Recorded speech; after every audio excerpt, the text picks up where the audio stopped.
So if you have any questions, certainly pipe up. Disaster Action Team overview. We're just going to try to understand what the Red Cross, how the Red Cross principles mesh with what we do as Disaster Action Team responders. Provide an overview of Disaster Action Team. Hopefully with some experienced people here, we can kind of tell you what really goes on during a fire scene. Describe the roles of a responder and what we do on scene, and preparing the follow-up with casework. So making sure that we have enough information the casework can do their job. And the main thing is we are there for the disaster, the people, the clients that have had the disaster, and trying to get them on their road to recovery. So that's our prime focus. What is a Disaster Action Team responder? Essentially, we're there for 24 hours a day. We hopefully have somebody available to respond to a fire or a flood here locally. We're asking you for a time commitment. We would like, as much as possible, to have you sign up for at least 3 or 6 on-call shifts per month. That's 6-hour on-call shifts per month, and attend a monthly volunteer meeting. Those meetings right now are virtual, and for North Valley and Southwest Valley, we hold a joint meeting, usually on the 3rd Thursday of each month.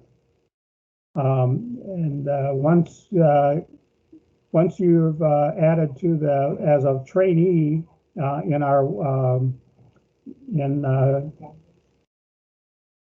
in the Red Cross here, then you should be able to be getting those notifications of a monthly meeting. Key responsibilities are we'd like to be able to respond to a disaster after being called within 2 hours of being called. You realize that we take care of a pretty large area, so it might take us 2 hours just to drive to the fire scene, but our goal is certainly to respond within 2 hours. We try to interview the client. While we interview the client, we try to determine what the client's primary needs are for recovery, and try to let them know that we are there to assist them in their recovery. And that's the prime focus, is to give them, make them feel assured that there's somebody else out there helping them in this. We electronically open a case in what we call the client assistance system. And as we get more involved in Disaster Action Team, you'll certainly hear more about that.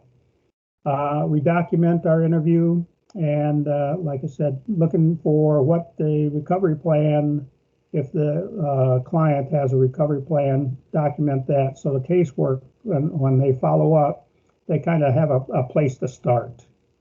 And then casework will help them with referrals as we go along. Oops. Okay, stop being. What to expect? A typical Disaster Action Team call right now probably lasts around 2 hours. All right, by the time you're called, go out to the scene and assist the client, and then head for home. That's about 2 hours. What to expect? If you're from Arizona, you already know that it's kind of hot out here, and it could rain every once in a while. So just expect when you're on shift and make it called that you have that you're prepared for the weather conditions. Walk and stand. We want you to make sure you have decent shoes on, because you may be walking in wet environments that's a little muddy and soggy. We could be responding either day or night. Just because there's a fire around, the air quality might not be the greatest. And we want to make sure that the scene, you're exposed to a scene that shows a house destroyed, or maybe even a pet that was in the house may still be in the house. So it could be distressing for you. So we want to make sure that you know that you can rely on your teammates, and we have other resources such as disaster mental health that you can talk to either help you with the client or help yourself or help the team as they deal with the situation at hand.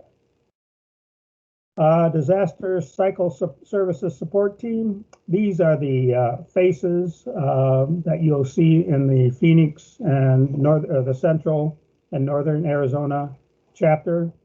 Regionally, we've got Beth Boyd, who is our regional disaster officer. She's in charge of pretty much everything disaster-wise. Cheryl Bender lives in Tucson, and she's our senior program manager. So all of our disaster action teams pretty much come up through Cheryl for their directions, overall directions. Phil Schauer is the materials guy. He's the one that makes sure that we have the logistics support for the region that the Red Cross supports. Either make sure we have enough shelter trailer materials, shelter trailers, cots and beds and everything. And then Amanda Keibel is the people person, the regional workforce engagement manager. So if you get deployed outside the region, she'll probably be leading that charge to help you get deployed. The Greater Phoenix, or now called Central Northern Arizona chapter, Lindsay Matheson is the disaster program manager, and Jacob, who's on this call, is one of the specialists along with Ryan. And so as a disaster action team member, we report up to these Greater Phoenix, or the Phoenix chapter folks, to get our direction and anything disaster action team wise. Jacob, you want to say a little bit more about what you do as far as all the other extracurricular activities you have going on? Absolutely. So you can think of me as your blue skies operations specialists. Anything that happens with the day-to-day tasks, that's typically where I play a role. So disaster action team, I'm your direct support, and then casework and all of our preparedness activities as well. Ryan Zavala is more so the external face. So he does a lot with external relations. If you want to become a liaison, he's a good resource there. Works a lot with our logistics and transportation lead as well. Lindsay Matheson is our direct support. So if we have any questions, we go to her. And she's also your direct support for anything gray skies related, for those major DRs, DR training, disaster response operation training. That's where she'll be your direct line of support. All right. Thank you, Jake. Where is Red Cross at? Red Cross regionally divides up the nation to various regions. So you can see that Arizona, New Mexico is one region, and Nevada, Utah, Colorado, Wyoming is another region. So depending on what the situation is, they'll have various offices within those regions and stuff like that. The Arizona, New Mexico, El Paso is, we used to have 3 counties, El Paso and Texas, that apparently nobody wanted at the time, but we took them. So, but they went back to Central Texas in a recent realignment. So, but right now, Central and Northern Arizona are one office out of the Phoenix office, and then the lower counties in Southern Arizona are out of the Tucson office. So then we have a one office in Albuquerque right now, that takes care of most of the entire state of New Mexico. And we are hopefully going to get an office in Las Cruces. So we have an office location for southern New Mexico. It's a lot of territory to cover. For us regionally, us locally, I mean, as Maricopa County Disaster Action Team, this is how we are divided: North Valley, East Valley, and Southwest Valley. The Southwest Valley, essentially this straight line is 35th Avenue. Anything west of 35th Avenue, north of the Salt River, river bottom, is considered Southwest Valley. North of Salt River and east of 35th Avenue to the Maricopa County line is considered North Valley. And then East Valley is south of the Salt River and into Mason stuff. It's not to say that as a disaster action team that we don't cross over boundaries just to go to various, there's no real boundaries that limit us on anything. This is just more for helping dispatch know who locally to contact so they don't have so far to go. For Southwest Valley, we go all the way out to the western edge of Maricopa County, past Wickenburg and stuff like that. So this is the new alignment for Arizona, New Mexico, no El Paso. So it's just, this is the new arrangement for right now for Arizona and New Mexico. All right. So expectations of disaster action team: provide service to the client in accordance with the Red Cross guidelines, values, and principles. Practice proper safety procedures. Practice healthy coping skills. Like I said, you may be asked to go to a fire scene that has a death at the scene. Or ask you to go to the emergency room at the hospital to interview the client that is in the hospital there. But if this is something that you're not interested in or have a tough time with, then you can be asked to be excused from those events. Handling media. I've never had a real issue with media. You tell them that the client doesn't want to talk and they go away. I've never had anybody press that point. Again, these are the principles of the Red Cross, and there's information about how what our relationship to that is. Again, we are certainly our goal is out there to be do humanitarian service. We take care of everybody that has been impacted by a event such as a fire or a flood, and we want to make sure that the client knows that they can come to us for the aid when they have a situation like that. Again, we rely heavily on volunteers to do all this. Qualities to be successful: certainly capable, be empathetic on the scene to the client, let them know that you are there for them. You may see that the client is not taking this well or is very emotionally upset, and it may take us longer to get the information about what we can do to help this client. But we want to make sure that we let the client know that we are there for them, and we can help them get through this crisis together.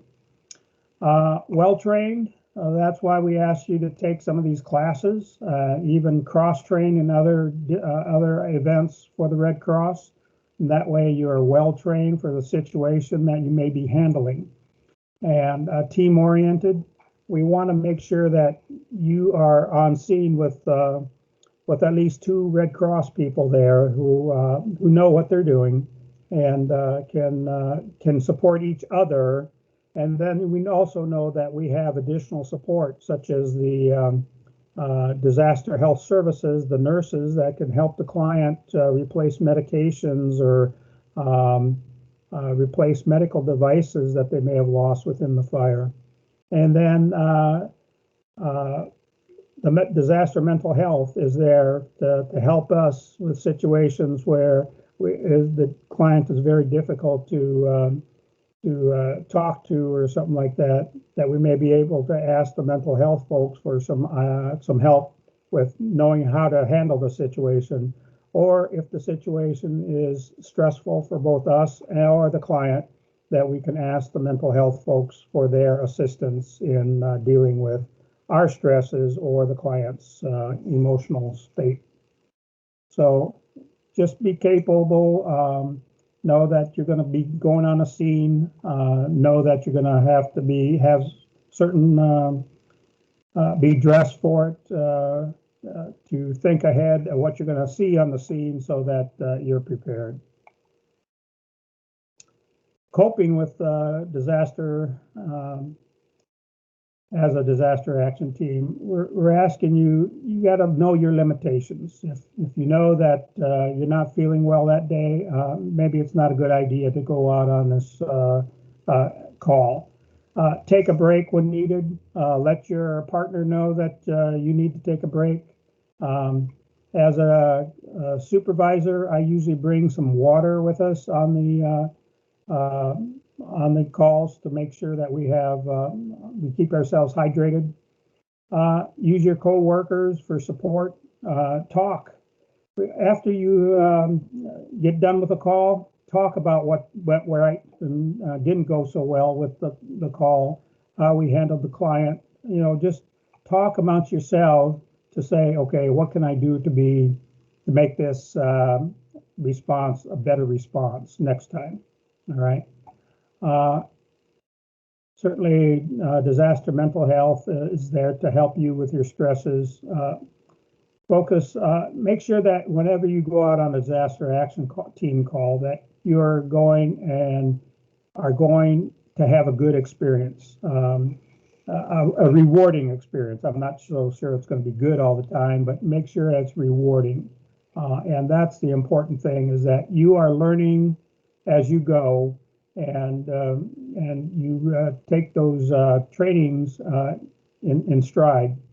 Okay. Anybody have any questions about that part of the orientation? All right.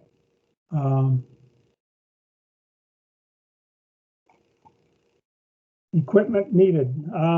As a supervisor or SA or team captain, lead, whatever you want to call us, we try to keep all these materials, equipment that we need for disaster action call. And for the service associate, just help me on scene with the response. So I would bring with us some vests, Red Cross vests, reflective vests, the file folders with documentation that we typically provide the client, comfort kits, toys, blankets, water.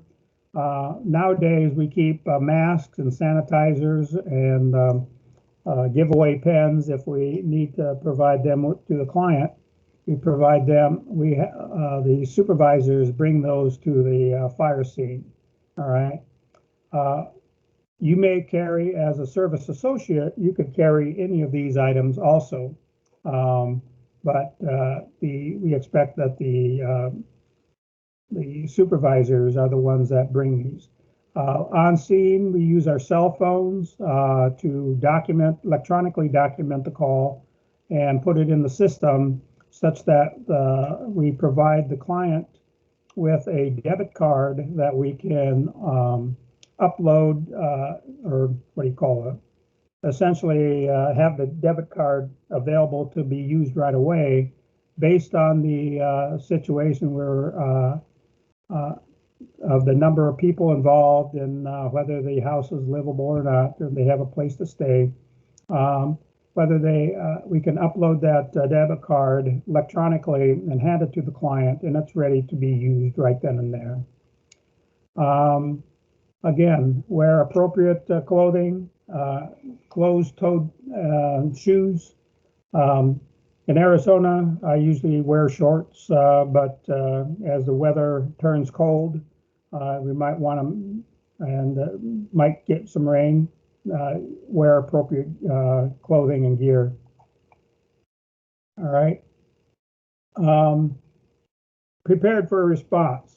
When we ask you to sign up for a shift, we ask that you be prepared to respond within that shift.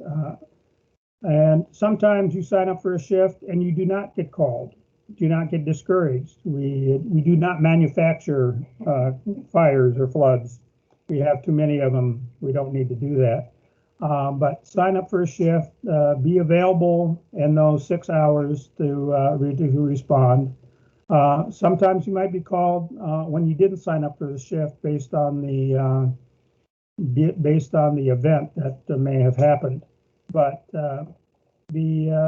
just go ahead and make sure that you're available during those 6 hours. You don't have to be sitting home by the phone getting ready to go, but if you go out, make sure that you bring a change of clothes if you need to be able to respond within the time requirement. Be organized. Know where your Red Cross badge is. If you have one, bring that. Just bring a hat and whatever is required to be on scene. Gather supplies. Maybe even have a backpack that has all your stuff. A flashlight, extra pens and pencils. Your mask nowadays for going on the scene. Just be prepared to go when you are called. What is the history of activating a team? Essentially, the fire department will call into the Red Cross Central number, and there's a service that will document that, and then contact an on-duty dispatch duty officer. A duty officer is a Red Cross volunteer or employee that has taken a shift to be the first person contacted for when there's a fire. That duty officer will look on, find out where the fire, get the information from the fire department, and then contact the on-call DAT supervisor. That DAT supervisor takes down the information, makes sure that he's available to go, and then that DAT supervisor should contact the DAT service associate or trainee and ask them if they're available to go, and if they are, then the supervisors will probably contact the client and make sure that he has the right address information to go on, so he has an idea what to expect when he gets on scene. A lot of times on scene there's a fire department crisis response team, and that's the people that take care of the homeowner that may have had a fire while the firefighters fight the fire. If there's a crisis response team, we sometimes call them and get additional information. Nowadays, with virtual responses, I've had tried to set up a conference call or a three-way call. I'll call my service associate, a trainee, to say if they're ready to go, and then I will keep them on the line while I bring in the call to the client. And then we try to do a interview over the phone as much as we can, and get them enough information that all we have to do is go out to the scene, validate that they are who they are, they live at that address, and then provide them with the disaster action team folder with information, and also give them the debit card or the disaster, what do you call it? Client assistance card is the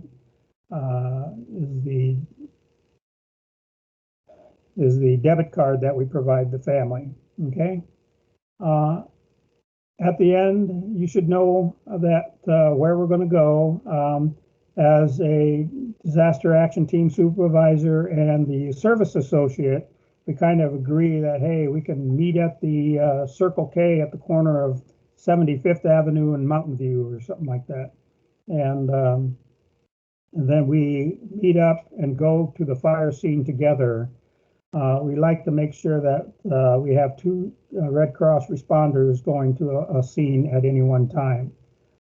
We know the exact address, the approximate number of people that impacted. We can have an idea what we're getting into. That's the expected thing. If there's a death of a person or a death of a pet on scene, that we should probably have that information already before we even go to the scene from the fire department or the crisis response team. All right. Precautions in the COVID environment days. Essentially, we're asking the fire department and our questions, and almost everybody's questions nowadays have the same COVID questions you ask anybody. Do you have a fever of greater than 99.5? You know, have you had a positive COVID test? Have you been with people who are positive COVID? And we just want to make sure that what we're getting into is that we're not getting into something with an active case of COVID. Not that we wouldn't go with an active case of COVID. We just want to make sure that we know what the situation is prior to going in. If we know, either way, we provide a mask and some disinfectant if we need to when we meet the client. We want to make sure that they're masked, make sure that we're maintaining our 6-foot distance, and to make sure that we are keeping ourselves as healthy as we can. We don't want to bring COVID back to anybody in our homes. Okay. Arriving on scene, what to expect. When we arrive on scene, it's very chaotic. The primary thing is we are not first responders. We do not have permission to cross police lines or police tape, but when they see us with our vests on and know that we're there to provide help to the family, the police often let us drive our cars closer to the fire scene and park so we don't have to walk so far. We want to be careful about stepping over fire hose or stepping in any puddle of water. Sometimes that has firefighting foam in it. That's just something you don't want to be spreading around, taking home with you. You want to make sure that you look around the scene and make sure that the scene is safe for you to actually go into. You don't have a mob sitting around the side waiting to because they're mad at something. All right. If there's a situation like that, we may back out and not take care of the scene at that day. We may try and add another time, but still, we want to make sure that if we arrive on the scene, that we are arriving safely and we are not putting ourselves in danger in any way. If we park near the scene, we want to make sure we park our cars such that the fire trucks have plenty of room to move out. We are not near any fire hoses. So just know personal safety is the primary aspect of when we arrive on scene. What to expect when you arrive. An important part of walking towards the scene is look around, see what's going on, see what else might be happening at the same time.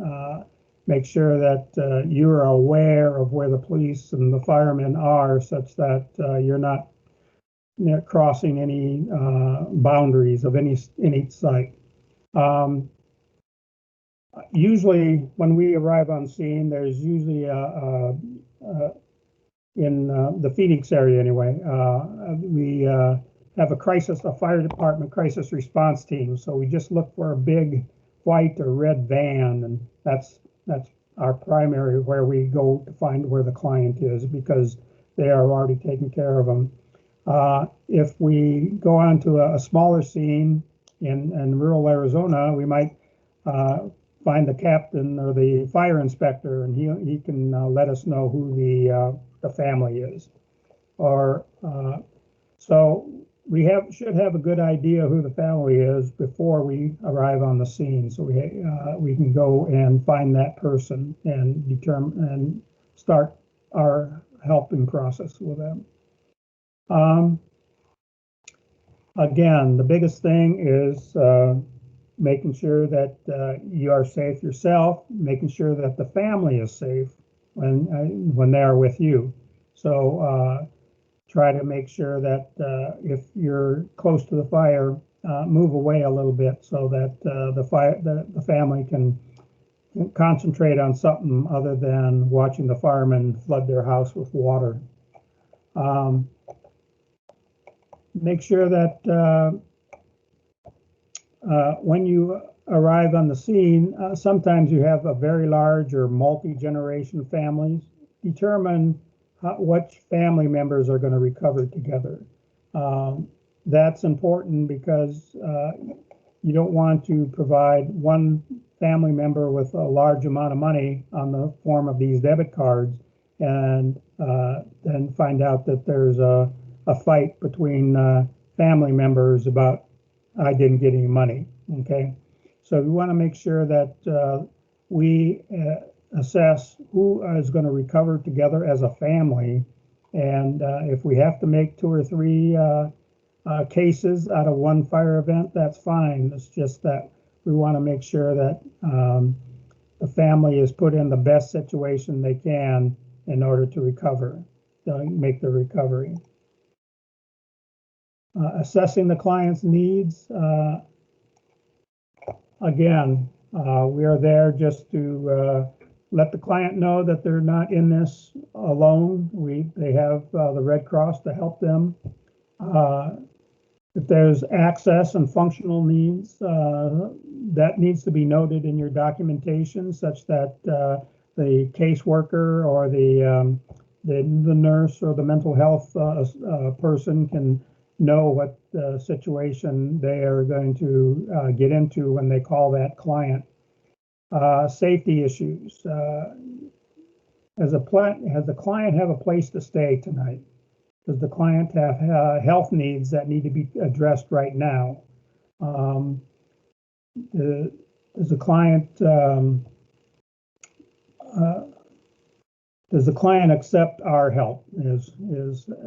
I've only had 2 or 3 people that have declined my assistance when I'm on scene, but we can ask them if they want the Red Cross to help them, yes or no. Is a simple question.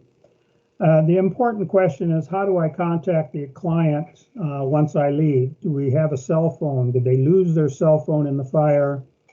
Do they have an alternate number or email address that we can contact the client? That casework can contact the client to follow up with them in the next day or so. That's important because a lot of times that we have referral information that the client could possibly use, and we want to make sure that casework people have the ability to contact the client, and the client does get that information. Working with disaster health services, these are our nurses on call, and our nurses can help the client navigate replacing medications that are lost in the fire. or replacing things like prescription glasses. The nurses have a way of doing that. And so what we do is to make sure that we know that whether they need these services or not, and note that in our client interview, such that and then contact health services, the nurse on call, and let them know that the client will need their assistance.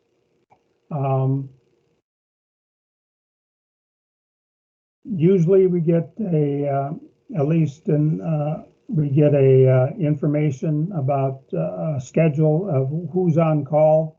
And so we have that information actually before we go out on a service call.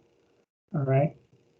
And usually, unless it's a situation that these people have some real dire medical needs, we usually are able to have the nurse contact them the following day. But if there is some need, health services needs, that we can have the nurse give them a call as soon as the nurse is available. And disaster mental health services, again, the mental health service folks are there for our mental health as well as the client's needs, especially when you have small kids and the client is wondering how he's going to deal with a child that is just traumatized by the event. That the disaster mental health may be able to talk to the mother or the father and get an idea of how to handle their child in such an event. Scaling up. Sometimes that when we go to a fire scene, we expect a couple rooms in a high-rise hotel or a high-rise apartment building is impacted. But by the time we got there, the fire department has to isolate power to half the building, and you have 10 clients instead of 2. When you scale up, you just got to know that when you get on scene, you call your DDO and give them an early warning that this may grow larger. And if it goes too large, then we may have to open a shelter and for the number of clients involved. Typically nowadays with the COVID environment, we're going to put as many people into hotels as we can. But again, if it's a non-COVID time, there may be a time where we open shelters. And as a disaster action team, we are probably the ones that are going to be first on scene to be opening that shelter from the start. So that is kind of why we ask that disaster action team members also get trained as shelter workers. Again, what could go wrong? Like I said, a lot of times it's the power situation, having to isolate the power to the building, and that causes the event to grow larger than we expect. And if we do have to do that, again, that's a call to the on-scheduled dispatch duty officer, and he gets the ball rolling by calling other people about opening shelters and getting the equipment over there such that we can start setting up a shelter if needed. All right. Large scale responses. All right. Again, what does that mean? If I have to open a shelter, there might be situations where I have to consider feeding. What to do about breakfast in the morning or lunch, or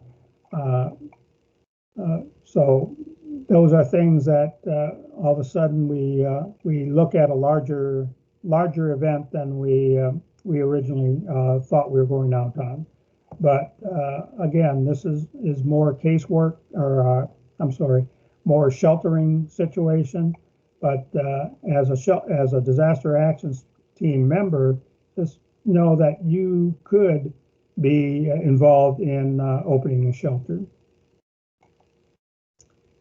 Okay, media. as I said, media people are, you're gonna have media on events.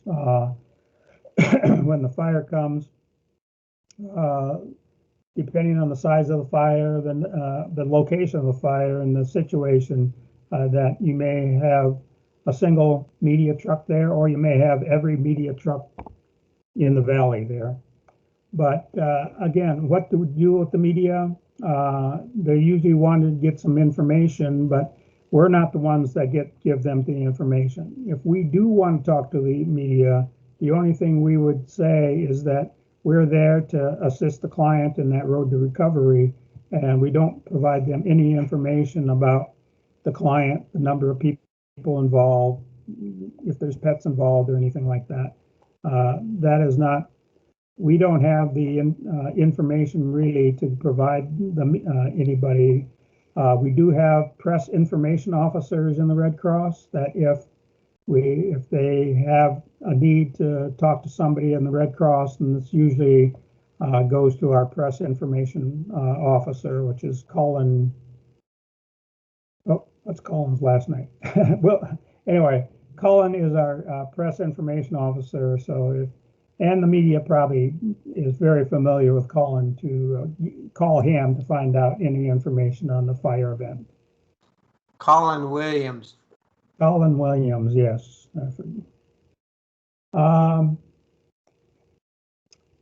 Recovery planning. Okay, so as we're there, we're trying to identify what the primary needs of the family is, and how extensive the fire is, damages to the home.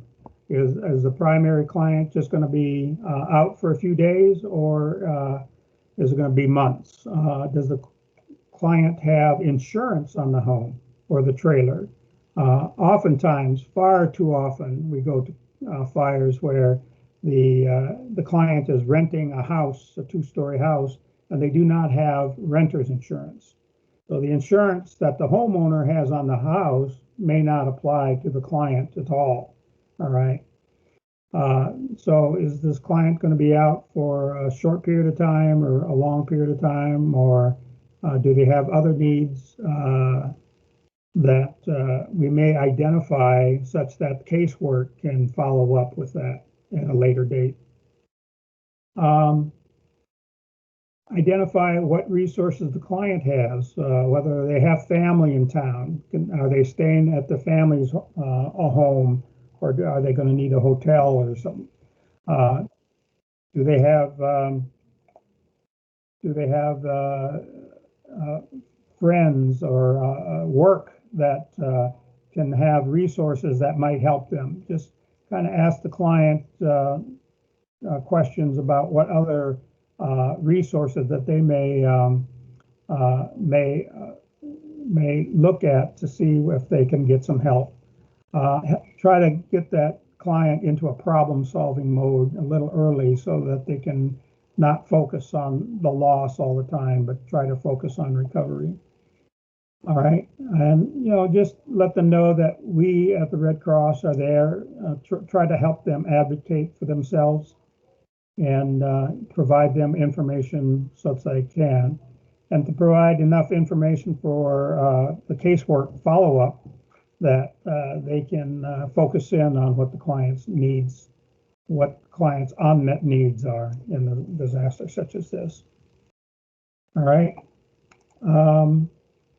The client interview. We're going to go over an interview sheet shortly here. I'm talking about what the client can, what information we take down in an interview. But the important part is, what is a family? Trying to identify how many people live in that home, and who is a family such that they are going to recover together. Because we provide the funds to one person, and they are to try to distribute those funds to the family as the family needs them.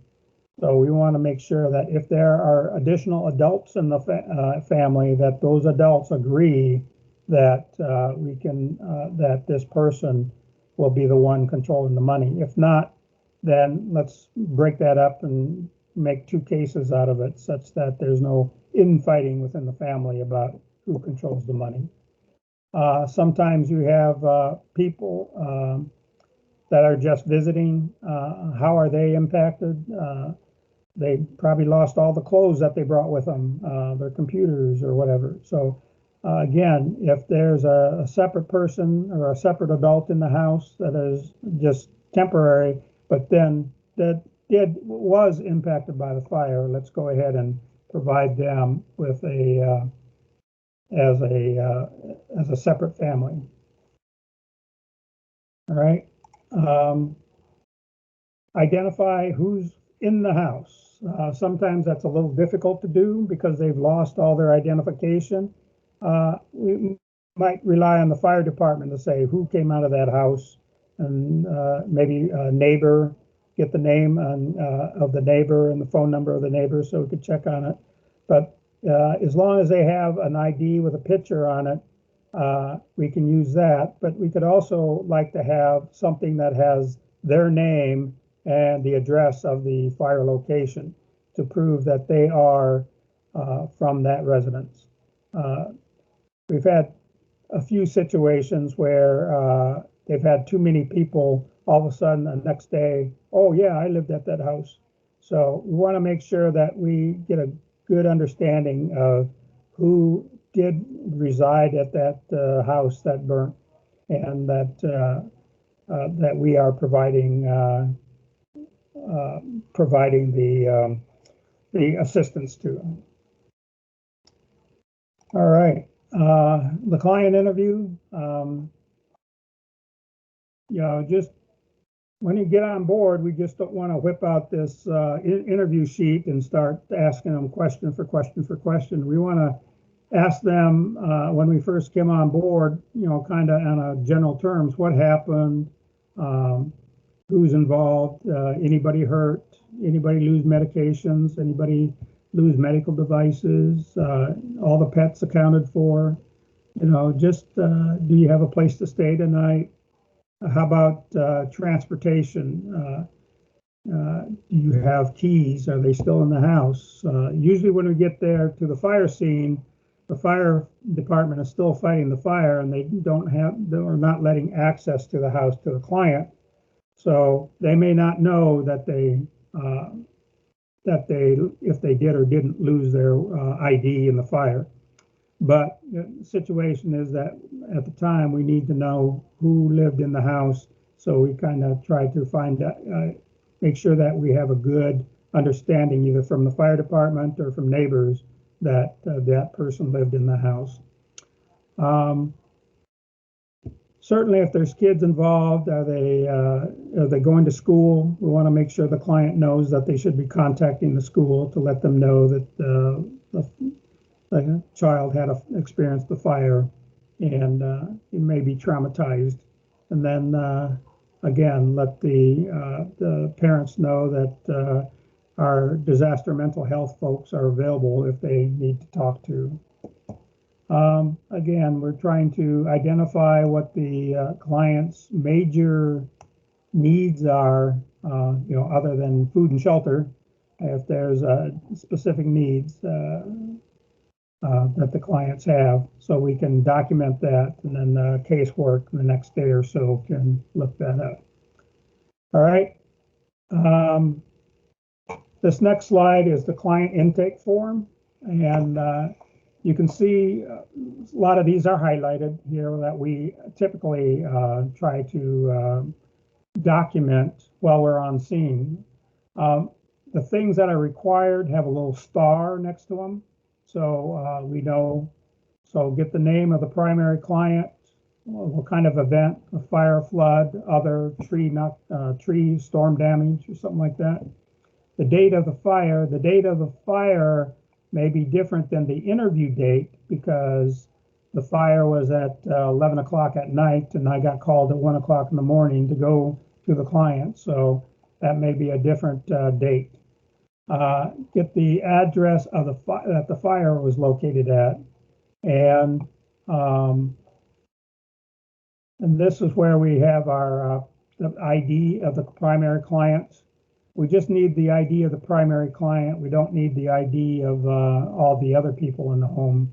But we're asking the primary client for an ID, Arizona driver's license, get the last four digits of the license, and then maybe the expiration date. And if there is a need to validate the address, power company bill had their name and address, what the power company bill number is, or a car insurance bill, that information. The mobile phone here is important in a couple of reasons. Number one is it's likely the primary thing that we're going to contact the family with. But if the family loses the PIN number, the personal identification number that goes with the debit card that we provide them, they can call the number on the back of the card, the bank at the back of the number on the back of the card, and this is the number that the bank has to identify the primary client. Okay, and then they can let the client reset the personal identification number. We have an alternate address, the husband and wife type thing, phone numbers. We could send, if they have an email address, we can send them documentation, or casework can send them documentation as needed. And then we want to document how many people are in the house, all right? And get all their names, their birth dates, and their relationship with the spouse. And then whether they need assistance from the health services or the mental health folks. We want to document that.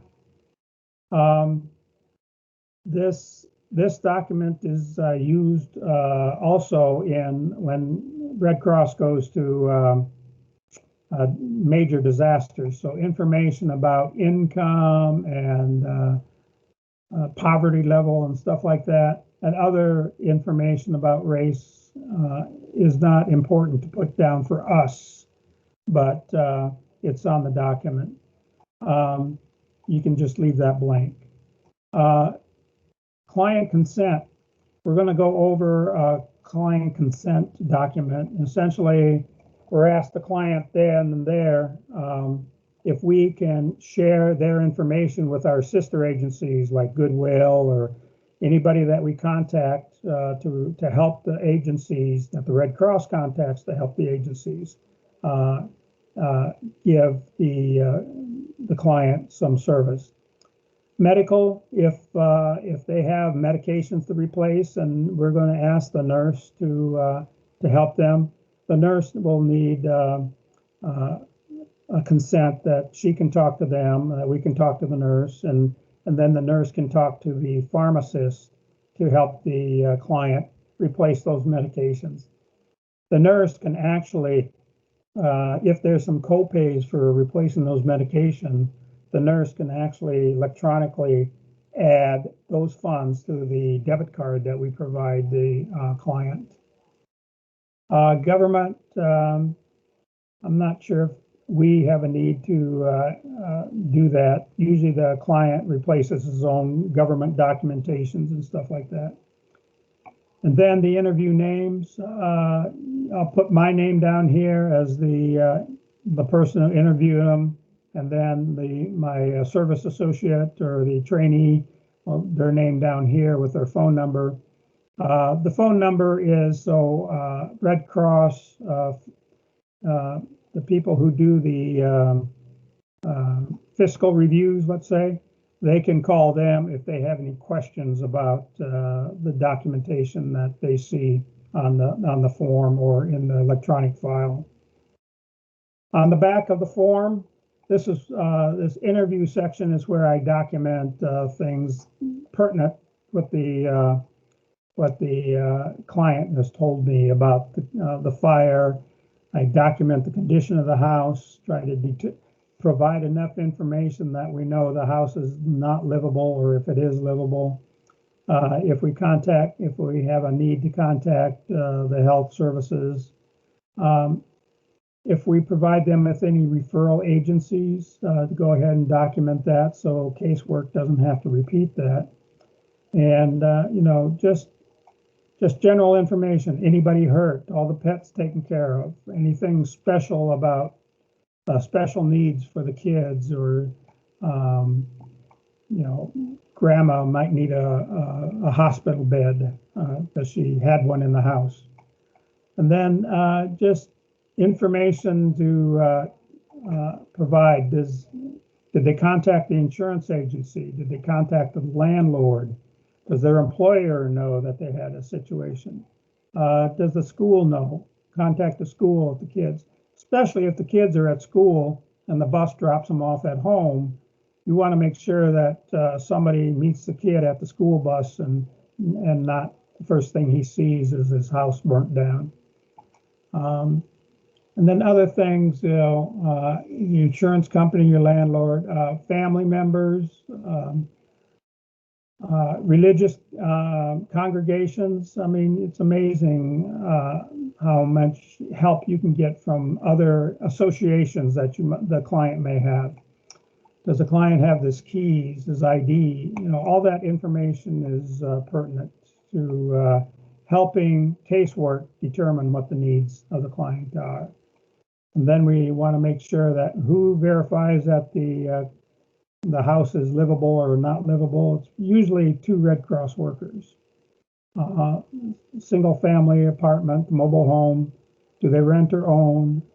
Is the power on? Is the housing needs of the client, is it going to be permanent or temporary? And where is the client going to stay tonight? A lot of times it's undetermined. They haven't even thought whether they're going to stay in a hotel or try to farm the kids out to friends and see what they can do. And then, all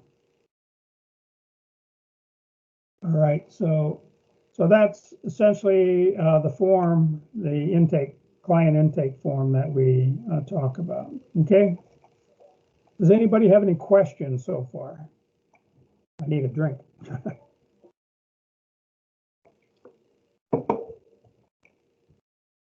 All right, I'm gonna close down that, and then you guys still see what I have in Disaster Cycle Services Workforce? Am I still sharing that screen or not? No. Nope, I'm back to, okay, let me get back there, share screen. Oh, not that one.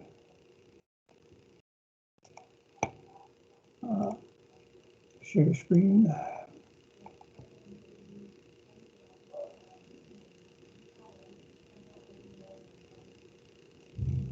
Okay, I gotta open it first.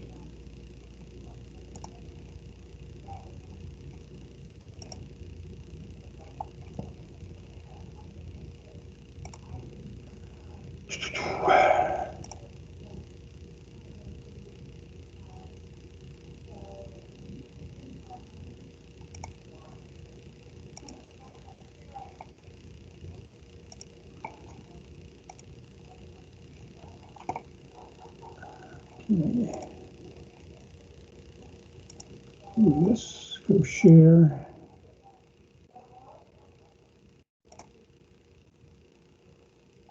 I think I'm learning. Does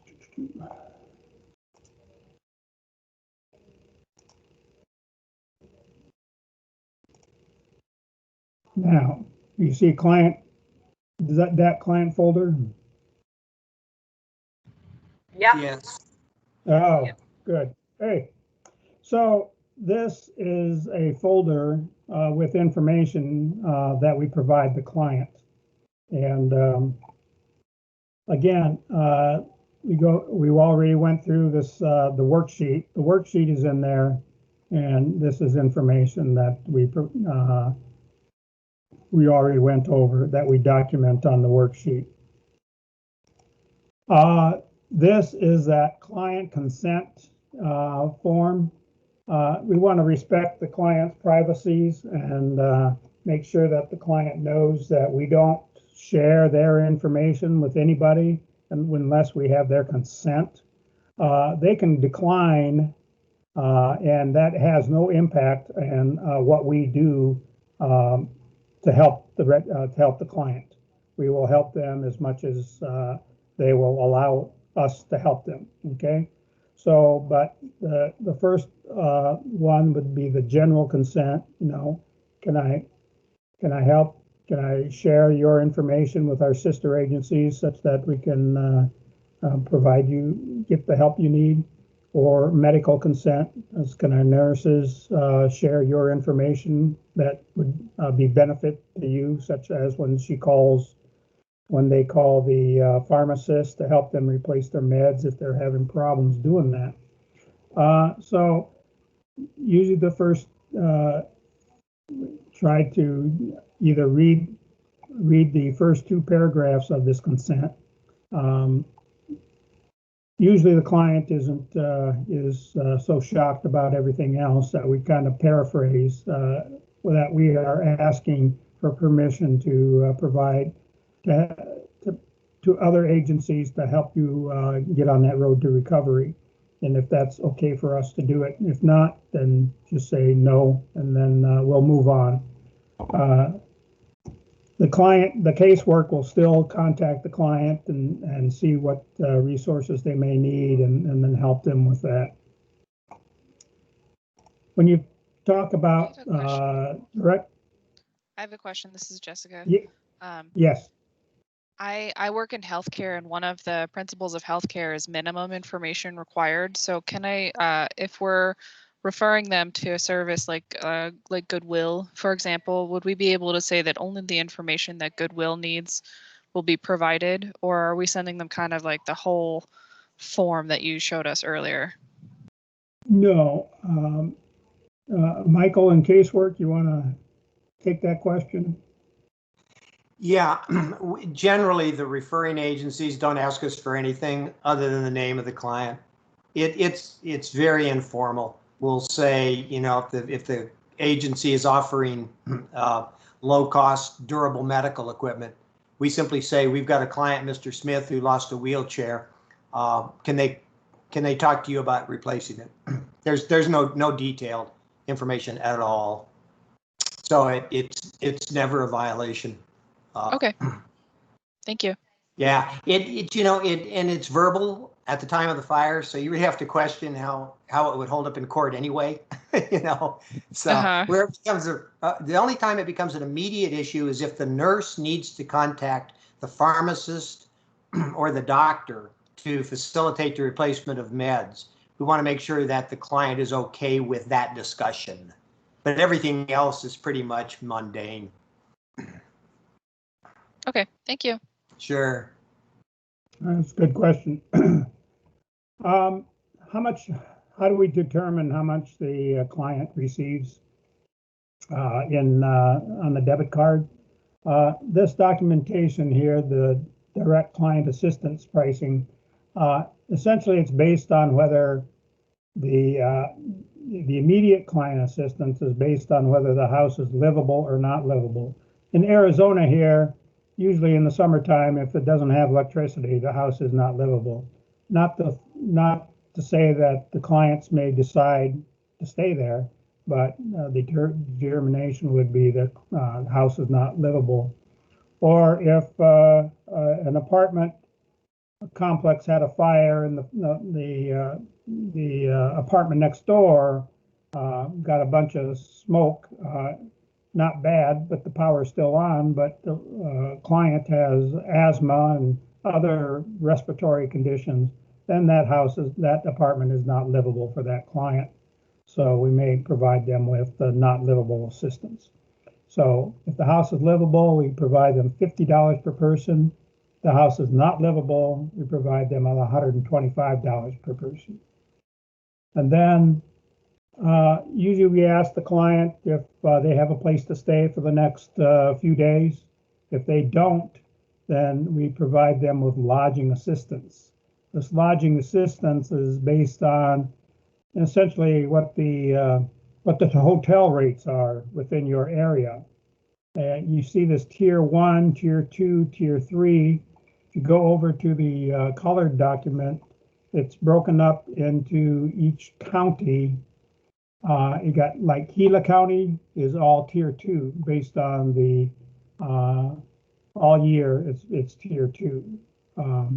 Pinal County, you've got a couple of dates where it's tier 1. All right.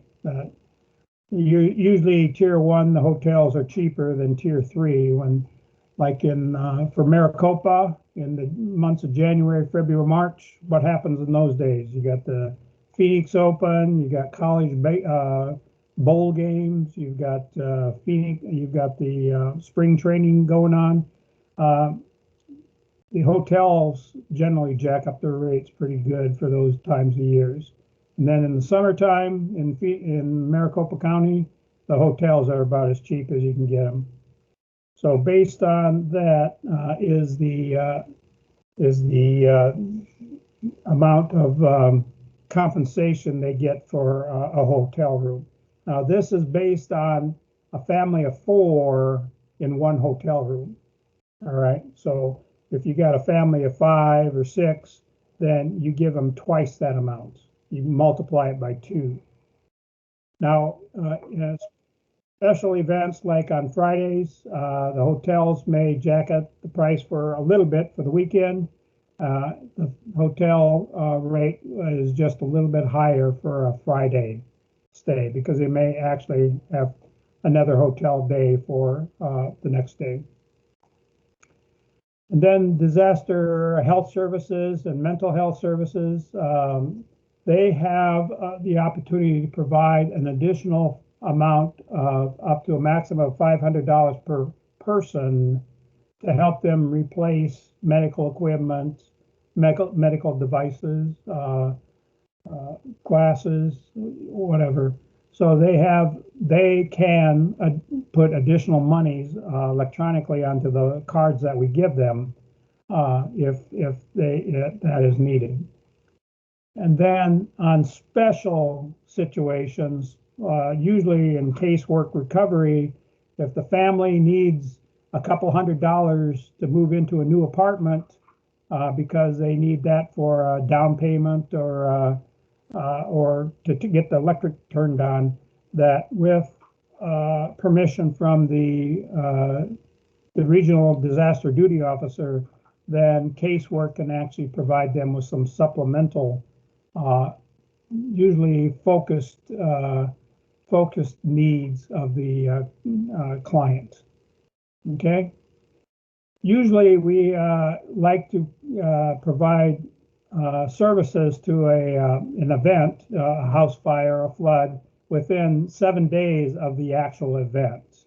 If that house fire or if that client, say, was out of town and just arrived into town, it was 10 days later, then we would have to get the regional disaster duty officer's permission to go ahead and provide services to the client.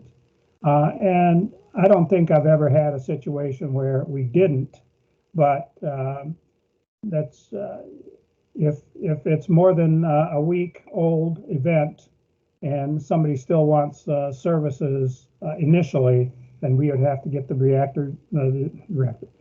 disaster duty officer's permission to provide those services. And that's just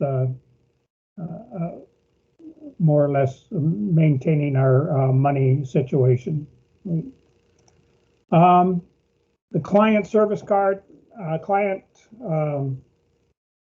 card that we provide them, the debit card, is right now is off the U.S. Bank, and in that envelope that we provide them, that envelope has a proxy number, so we don't know what the actual number of the card is. So we use that proxy number to activate this card. But inside that envelope with that card is this documentation that right under the U.S. Bank, there should be a 4-digit personal identification number that they use. Say if they take it to an ATM and draw cash out, they use that. All right. On the second page, they talk about the things that this card cannot be used for. And it's usually liquor, cigarettes, firearms, and stuff like that. So what we usually tell the client is if you're in a small community and that package store also has milk and bread, and you go to get milk and bread for the family in this package store that sells a whole bunch of liquor, then that card may not actually work with that merchant. So you may have to go get some, pull out some cash at an ATM before you go purchase that bread and milk at that package store. All right. Again, emotional health is a big part of any disaster, okay? Both for the client and both for the Red Cross worker providing services to that client. So there's a document here that talks about the, you know, it's normal to feel stressed at times like this, but we're here to help them, and if they give them some examples of what normal stress is and what when you're starting to feel out of control, then maybe it's time to talk to somebody. And so we just point out that this pamphlet is in there for their reading, and to make sure that if they do feel that they are stressed, go ahead and call the number that we're going to provide them. I don't see. Call the Red Cross number, and we will get that documentation, and we'll have somebody call them, a mental health professional. Also in the document, also in the folder will be this moving forward after disaster. It's a multi-page document that has all kinds of information about who to contact to replace various you know, birth records or driver's license and stuff like that. But and what is normal about pets during a disaster, and what you may.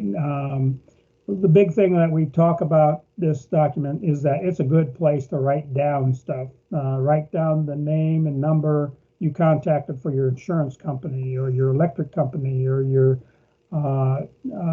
DirecTV company, to make sure that you're canceling services or let them know that you had a disaster.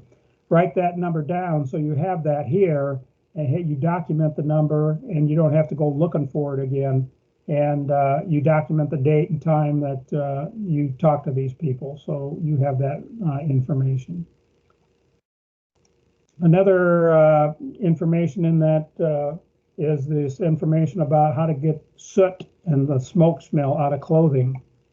Nowadays, a lot of laundry detergents have some odor eliminators or Febreze or some other product within them, but there's other ways of doing it. Soaking your clothes in a gallon of water with some bleach, a little bit of a bleach. Trisodium phosphate you can get from Home Depot. And if you want into the commercial products, you can still use like baking soda or lemon juice. It gives some ideas of how to get that smoke smell out of. Yeah, it is the most popular document in the folder, I think. All right. Actually, that is. There was one other document in the folder that we provide the case number that we get when we open up a file on the client, and you know, there's a document that shows what the actual number to the Red Cross is locally, so that we can contact them, that the client can contact them with their needs as necessary. Does anybody else have any other questions?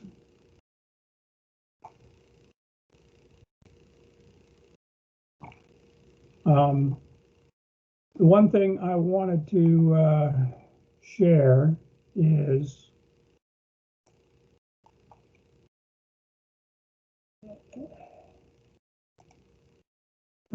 That's not it.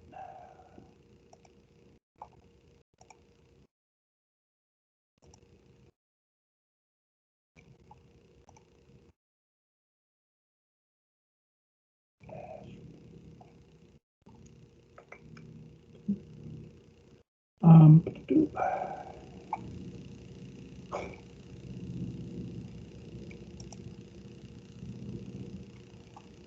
Michael, do you guys request that they fill out the disaster action team responder wellness agreement anymore? Yes, I do. And I've probably got 20 people in the last 6 months who've gone through orientation who have not returned that to me. Yeah.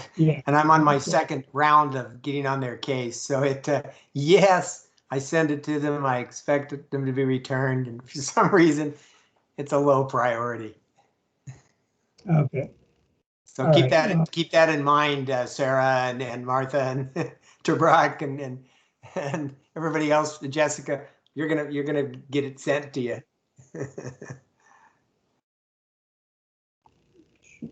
All right. So does anybody have any questions about volunteer connections? And if other than Emily, you said you're in Globe, right? You know how to sign up for shifts?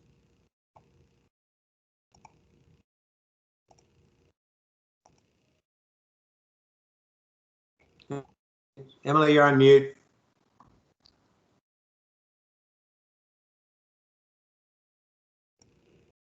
Okay. Okay, Tim, she's at work. She's unable to unmute right now. Okay. All right. I'm not sure how they sign up for shifts. Are they North Valley or are they considered something else? No. In Globe, they're going to be totally detached. So it's a different way. And I'm not sure. There's not that many people, so I'm not sure how it works. Okay. Isn't that what Mac does, or Max? Lindsay or Jacob, I'll make sure she gets connected. All right. All right. That is the major thing I wanted to talk about disaster orientation. I just wanted to say how to sign up for a shift.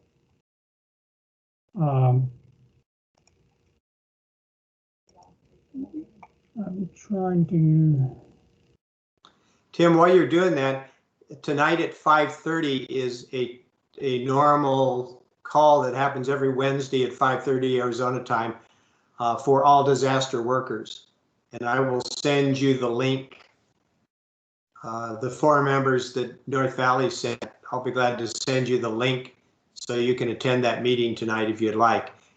Run by our disaster leader, Beth Boyd, and covers all things disaster. Kind of what's happening right now. Okay. Do you see my volunteer connection screen? We do. Yeah. All right. So for signing up for shifts, your screen may look different. In fact, mine, you can go into my shifts and right now, Maricopa County Disaster Action Team shift sign up. Right now it's on September, but I can go to October. All right, so if I come down here, today's date is the 23rd. I've got, so it shows that Preston McGrew is on for this evening, along with Stephanie Earle and Lynn Cotterman. All right. So if I want to sign up for shifts, and it should be the same for North Valley or East Valley, should have a very similar look to it. And if I want to sign up for this shift, it sees that I'm already signed up. But what I can do is I can click it once and it'll take my name off. It says verify. All right, it took my name off, and it'll probably send me an email to my Red Cross email address that I provide to the Red Cross. It says that I've declined the shift. But then I say, oh, I want to go back onto it. So I just click it once. It's verifying. It shows me back on. All right. So I can sign up for this shift, or I can sign up for any other shift. You can see that if you next month I've signed up for a few shifts also. All right. So that's essentially signing up for shift is clicking on and clicking off these tiles of which date and which time that you want to work. Okay.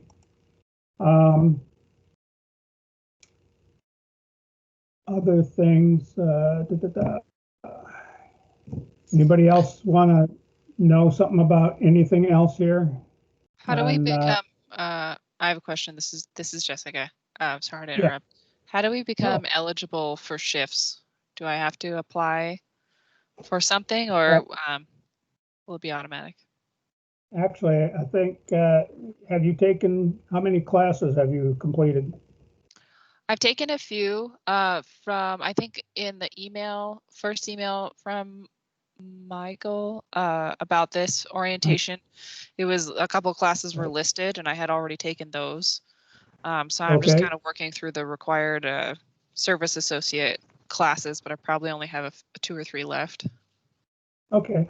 Well, it sounds like you probably know enough to go ahead and sign up for shifts. If you know that Michael is on that shift or something like that, he's a pretty good guy, I think.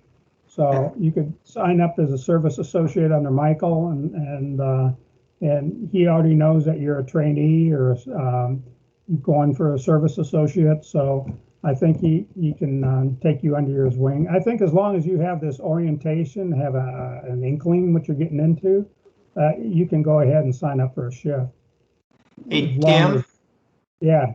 Yeah, the procedure is that following this orientation, I will go in and change the 4 of you in North Valley to become members of the North Valley DAT team, which then will give, and I will simultaneously copy Jacob with your names, and that will simultaneously, probably it updates every 24 hours. It will give you access to the schedule. So if you don't currently have access to the schedule, you will within 24 hours, and you can begin signing up for shifts. It requires for me to change your status from trainee to member, which I'll do following this orientation. So you can click on that to see if the schedule drops down for you, and you can begin signing up for shifts. If not, it will within 24 hours. Okay. Then Thank you. I will do that the same for Alex for Southwest Valley Disaster Action Team. And but for Emily in Globe, who does that for her? Is Well, it Pinellas County? I think Globe. Jacob will take Yeah. care of that. Yes, sorry, All I was doing some other things. Yes, I'll take care of Emily. Gila County doesn't have a shift sign-up tool because there's not enough volunteers to support it. Okay. But as far as like their promotions and everything like that, the staff will be handling it. Okay, and Emily, let you know that you can either contact Michael or myself if any questions you have concerning Disaster Action Team, or if you just want to talk about that, certainly give us a call. All right, and then that goes for Adam also, right? The intern. This is doing the informational purposes of the present case record. Oh, okay. All right. Actually, that's about all I have. Okay, the only other thing for new folks is the exchange. If you're familiar with the exchange is any documentation that the Red Cross has is on the exchange, or at least that's what I've been told. So, like that disaster action team wellness agreement,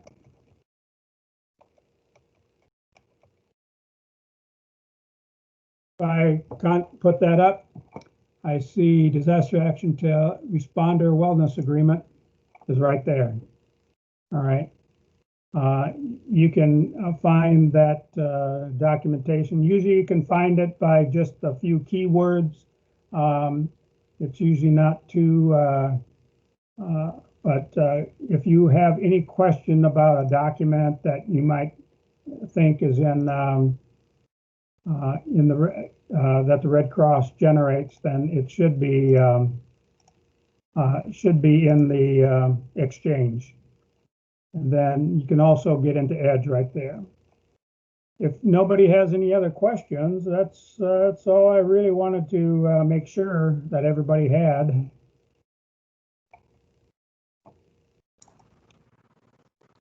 No questions, thank you. And, Okay. and for Sarah, Tarek, and Jessica and Martha, I will contact each one of you as a follow-up to the orientation. Also, that wellness agreement. So, just give you the heads up. And Michael, where do you document that wellness agreement? Under documents? I just attach it. It's supposed. Here's the other thing, Tim. It's supposed to be up into their program. I haven't uploaded them since COVID started and even before because I just haven't had time to do it and Leah's not around. So I've just got a stack of them. Okay. But Well, I put mine in under documents. I just uploaded into documents under their program. That's probably where it goes. I just haven't done it. Okay. Technology is not my specialty. Yeah, it fights me too. All right, guys. Hey, I do appreciate everybody's interest, and certainly if you have any questions, just give us a call, and we'll go from there. Tim, this is Scott. Yes. I would just encourage everybody. I know it's a little scary sometimes to get involved, but I would encourage everybody as soon as they can to go ahead and sign up for a shift or two. I've been working with a lot of the newer people. I love to do the training. We'd encourage them to go out. We'll walk you through the process. It's something that I think you'll find enjoyable. So don't be afraid of it. Just sign up for Michael or myself or Tim or whatever you're at. And we'd be glad to work with you. Welcome aboard. Scott, that's idea. Yes. Remember, folks, the first time you go out, you kind of go out as an observer. You're just kind of checking it out to make sure it's what you thought it was and you're comfortable. And then the second time we'll put you to work. So at your comfort level. And a lot of times nowadays, when we do the initial phone call or interview, it's over the phone. So if at all possible, try to get a three-way conversation going for making that happen. Absolutely, which is less rewarding, I think, because the face-to-face is so much more meaningful, and it will happen in the future. Right. All right. If nobody else has any questions, I do appreciate you guys, and we'll make sure that you get. Yeah, go ahead and join that 5:30 conversation. You could probably already received an email from Amanda. So go ahead and join that conversation tonight and just listen in and see. It's amazing what's happening with all these disaster responses in Louisiana, and you'll get some good information. Absolutely. Right. And in fact, last weekend, we responded to a fire that started out 2 trailers, ended up opening a shelter. So it does happen. Okay. No shelter, but a shelter nonetheless.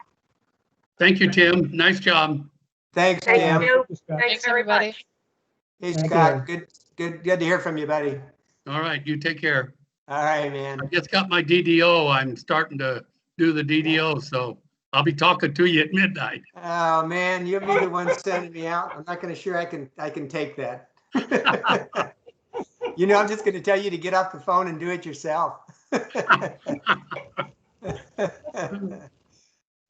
All right. Let's see care. those midnight ones. Yeah. All right. All right, guys. Bye-bye. Thanks. Yeah.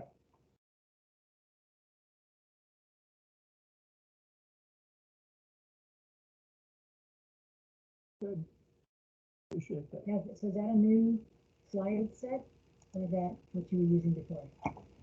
I was trying to use this to give them a documentation of where to find things so they have it. Yeah. But I couldn't get it to.